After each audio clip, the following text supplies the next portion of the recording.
Hello.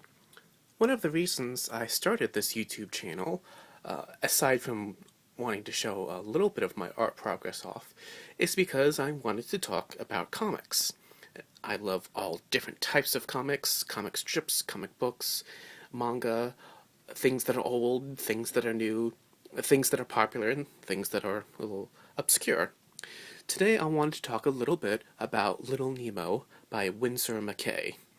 I'm certainly no expert on Little Nemo, but I'd like to share with you what little I know. This volume prints some of the earliest of the Little Nemo Sundays, the comics. Now, I would like to compare this with this calendar from about 10 years ago. 15-month centennial calendar.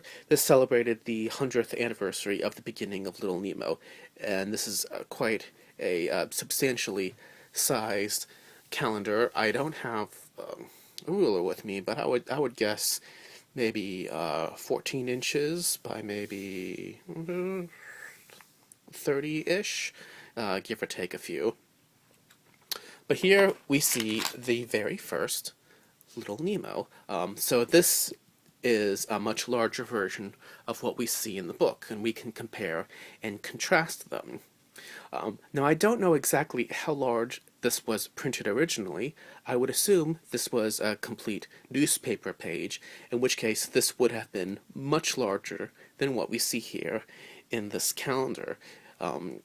Newspaper pages were quite substantial back then. But I think this is large enough for us to get a feel of what this would have looked like in 1905.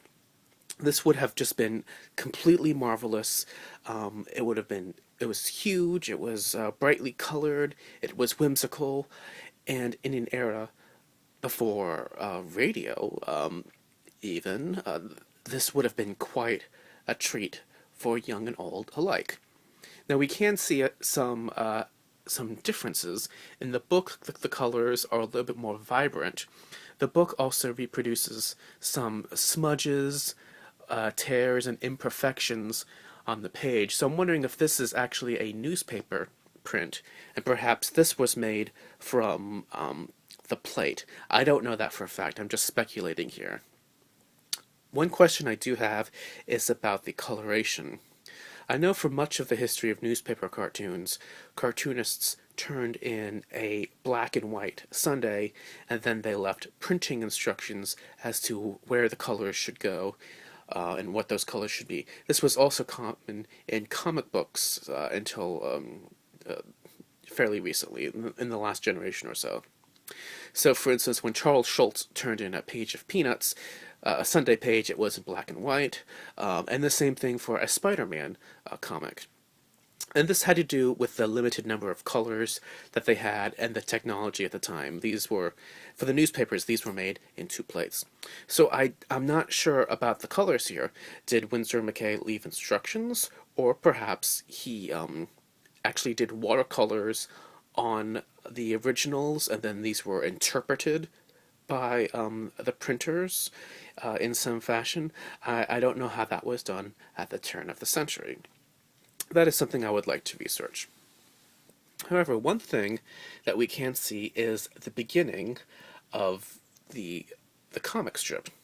Or really, I should say it was a Sunday strip. And so we begin with King Morpheus, Little Nemo in Slumberland. I'm pretty sure that the title changes later on. I think it later changes to Little Nemo. I'm used to saying Lil Nemo, as in Lil Abner, but it's actually Little Nemo. Alright. His Majesty requests the presence of Little Nemo. So, you'll notice there was a kind of an old-fashioned balloon style back then, where we just have a line instead of more of a tail. Anyway, this character is sort of a proto, I want to say Glib, or Glip, is sort of the goblin who later becomes Nemo's friend. Okay. And I've brought a little spotted night horse for you to ride, but you mustn't whip him or drive him fast, do you hear? And our narration. Narration was fairly common at this time period. we have to keep in mind that this is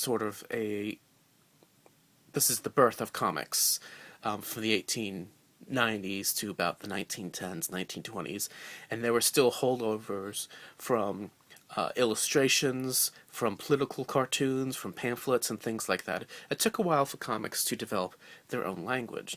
So the narration essentially tells us what we already know. Little Nemo has just fallen asleep when an oomp appeared who said, "You're requested to appear before His Majesty Morpheus of Slumberland." And then Oomp tells us, his name is Somnus, and he's as gentle as can be. This is an excellent rendering of a horse there. And of course, this is at a time when most Americans lived on farms or in small towns, and they rode horses around. I think this is before the Model T. This is 1905. I mean, most people were riding horses at this time period anyway. Nemo was surprised as well as delighted to receive the king's invitation, so he scrambled out of bed and mounted the prancing pony, which now appeared.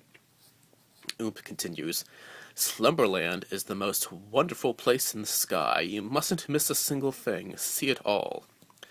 The narrator tells us, "Slumberland is a long way off through many miles of weird scenes," said Oomp. "But be good to your horse, and you'll arrive there safe and sound." One thing I want to point out is, I am not entirely sure that McKay used a ruler with this dialogue, because there are, I don't want to say imperfections, but it is possible that he did.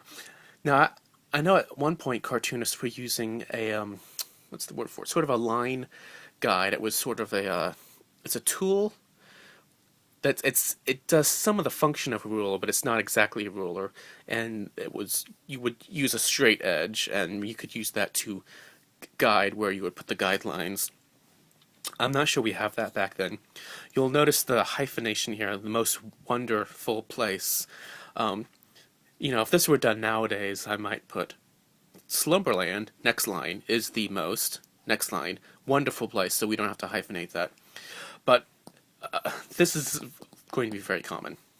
That's kind of a style. Okay, Nemo. I guess this is Nemo's first line ever. "Gracious, what is this? Be kind to him, I warn you." After traveling some thousands of miles, he met the Oomp in disguise, who cautioned him again to be careful about speeding his faithful mount. I don't see a period there. Okay. Then we have a kangaroo. "I'll race you to Mountown. What do you say?" Once again, the words are a little crowded in the balloon, and that's just going to be common at this time period. Nemo obeyed until he came up with a green kangaroo who challenged him to a race. He accepted because he thought it would be easy to win with Somnus. Here the word is cramped right there, so I would have preferred for him to have had some forethought there. But once again, you have to keep in mind that this is the beginning of the genre, so many things that we take for granted today hadn't been invented yet, or were not really codified, so we can't fault him for that. Now we have the first panel with no dialogue, so the horse trips over a star. I really like this frog here, kind of riding a puma or something. Okay. When he found the race was to be a free-for-all hurdle race, with all manner of strange-looking creatures also contesting, he proceeded to withdraw from it. Alright. Another panel, wordless panel. Not so with Somnus. Her spunk was up. Nemo found her beyond his control, and running away, try as he might, Nemo could not hold her back. Alright. They fairly flew through the sky until Somnus stumbled on a star. That's very creative. Nemo clutched at the saddle but could not hold fast, so over he went. This reminds me of circus acts, which would have been popular back then, and also things like Wild Bill's cowboy show. They would have traveled from town to town. I mean, there was no television or anything back then, so carnivals and circuses were a big source of entertainment. Okay. I wonder what the Oomp will say. Oh, that random oh, you must be of the line from Cleopatra, Anthony and Cleopatra. Okay, never mind. Down, down, down he shot through miles and miles of space. Over and over he turned in his descent, causing intense anguish. Oh, papa, oh, mama. And becoming so dizzy that he thought he was going to die, he began to scream when he awoke. So this sets the template for what Little Nemo is going to be. Little Nemo is going to be a Sunday page where Nemo falls asleep, has an adventure, and he wakes up falling out of bed at the end. And the way the story is told is going to be with creative use of panels. So in this case, we have the introduction, and then these panels tell us that these are sort of equal amounts of time and story until we get to movement here, sort of a sudden movement. And we will see this again and again as we explore Little Nemo. So this calendar gives us maybe about 15 or so examples of Little Nemo in a large format. And I'd like to go through these one by one because they're a lot of fun. And later on, I will go through the book, and in the book we will have a more in-depth look at McKay as an artist. Alright, I'll talk to you later. Goodbye.